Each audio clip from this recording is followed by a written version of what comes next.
There's a beautiful Sicha of the Rabbi. It's the third Sicha in the 22nd volume of Likutei Sichos on Parshas Emor, in our week's Parsha. There, the Rebbe explains an interesting halachic anomaly regarding the four species, the arba minim that are used in the mitzvah of netilas lulav. That regarding three of the species, there's a particular characteristic that is described in the verse from where we learn to take that particular that particular species as part of the Daled meaning. And if that particular characteristic is not there, then that lulav or esrog or hadas is no longer fit to fulfill the mitzvah with it. Regarding esrog, we learn creates hadar. And hadar, one of the meanings of hadar is that it's beautiful.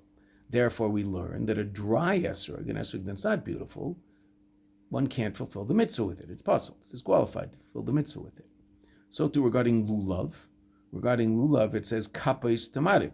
So kapos, the Gemara asks exactly how we know that this is referring to a lulav, and the particular characteristic of the lulav that's absolutely necessary is that it's a branch where the leaves are kafut, where the leaves are, so to speak, forced together. The word kfiyah means to force something.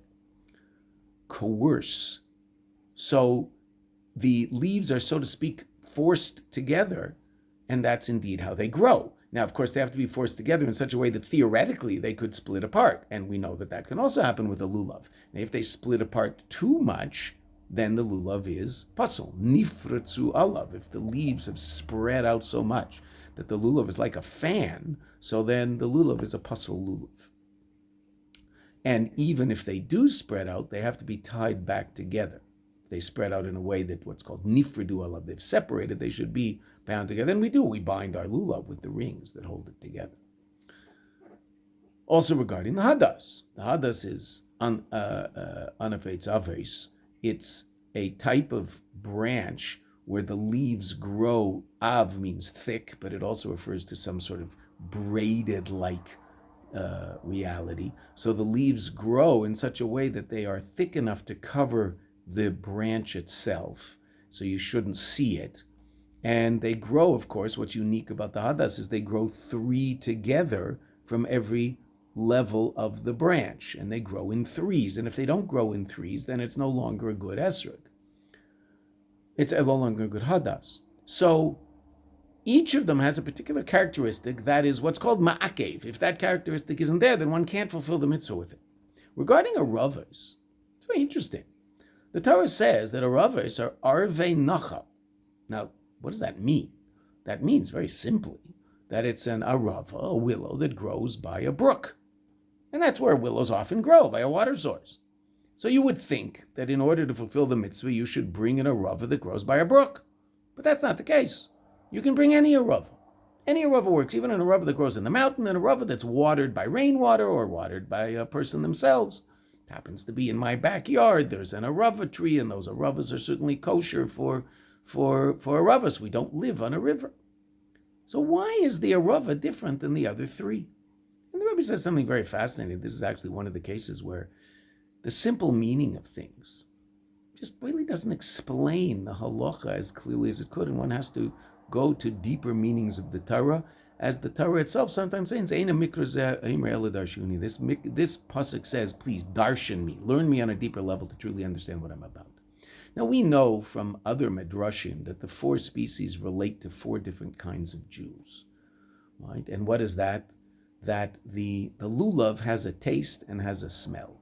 And what's that? That refers to someone who has taste. The word tam also refers to reason. That's someone who learns Torah and does mitzvahs. The esrog has a taste, but no smell. It's not known for its smell.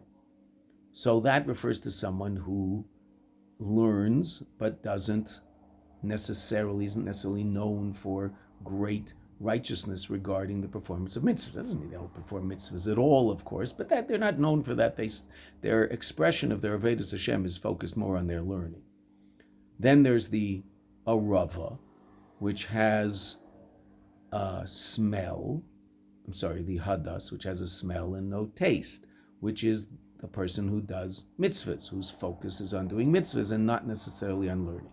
The arava, the Gemara says, has no taste and no smell, and that refers to the Jew who doesn't really have any learning and also no performance of mitzvahs. In order for the mitzvah to be performed, that Jew also has to be included.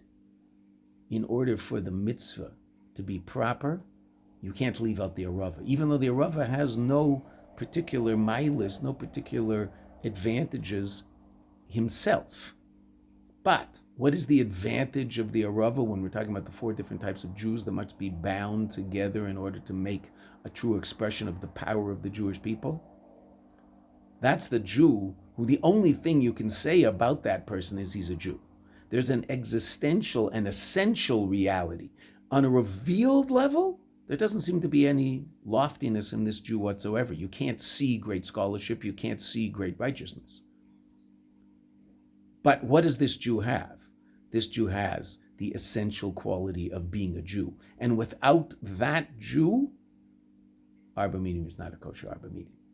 Every Jew counts because every Jew is equally Jewish. And on a certain level, the arava is even a higher level than the other 3, because the other 3 are included based on a certain maila that they have, a certain loftiness, a certain advantage that they have, something they've accomplished.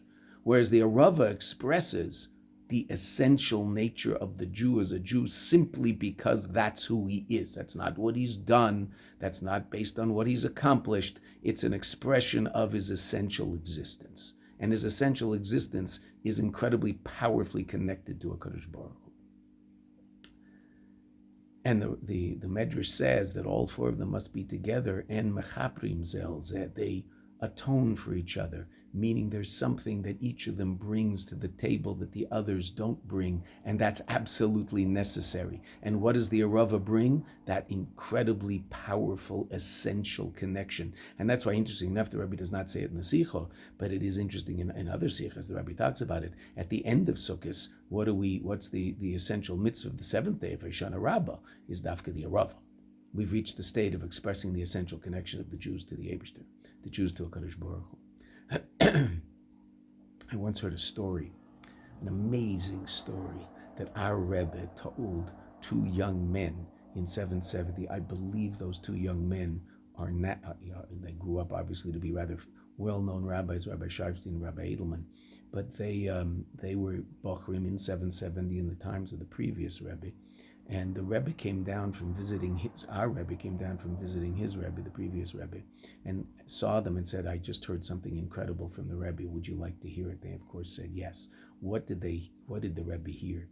People had been complaining about our Rebbe at that time because the Rebbe was letting anybody come into 770 and daven in 770 who was around. Well, it was after the war, and there were a lot of Jews who had come from Europe to America, unfortunately no longer observant because of the horrors they had experienced in the Holocaust. And those broken Jews were coming into 770. And there were some people who were saying that because they're not observant, they might give a bad example and they might be a bad influence, and perhaps we shouldn't allow them in. And the Rebbe was very, very in favor of bringing them in. And he asked his Rebbe, the previous Rebbe, should the Rebbe continue his custom of allowing them to come in and giving them a tremendous amount of attention, or should he listen to the complaints that people are having? The Frierdiker Rebbe said something absolutely astounding. He said, a parent loves every child equally. A parent loves all their children, even though certain children have certain advantages over others in terms of things they're good at and things they're not so good at, etc., etc. But a parent loves all their children. But a handicapped child, God forbid, regarding a handicapped child, there's a special place in the parent's heart for that child because of their handicap. A Jew, the Frierdiker Rebbe said, a Jew, for whatever reason, doesn't put on tefillin. And in our day, it's generally because they weren't taught about Judaism. Someone stole their Jewishness from them because they just weren't educated to know the beauty and grandeur of Torah and mitzvahs. So that Jew who doesn't put on tefillin is like someone who doesn't have an arm. Because obviously one of the main reasons we have an arm is to put tefillin on it. So that Jew is like someone who doesn't have an arm. So he's handicapped.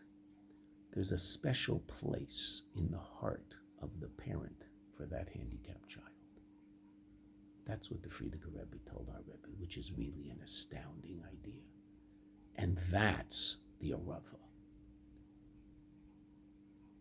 the Rebbe tells us that when we have the merit to teach a little Torah to someone who might not know so much Torah, or to teach the notion of a mitzvah to someone who might not know about it, we might think that we're elevating them by virtue of giving them a connection to a Kadosh Baruch, and obviously we are.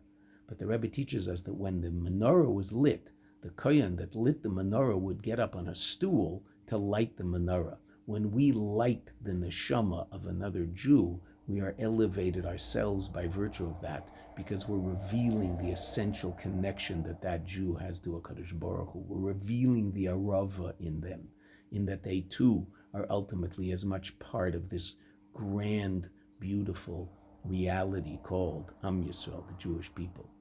May the merit of our Avos Yisrael and our care for every single Jew, whoever they are, be that which propels us immediately to the revelation of Mashiach. It should happen absolutely now.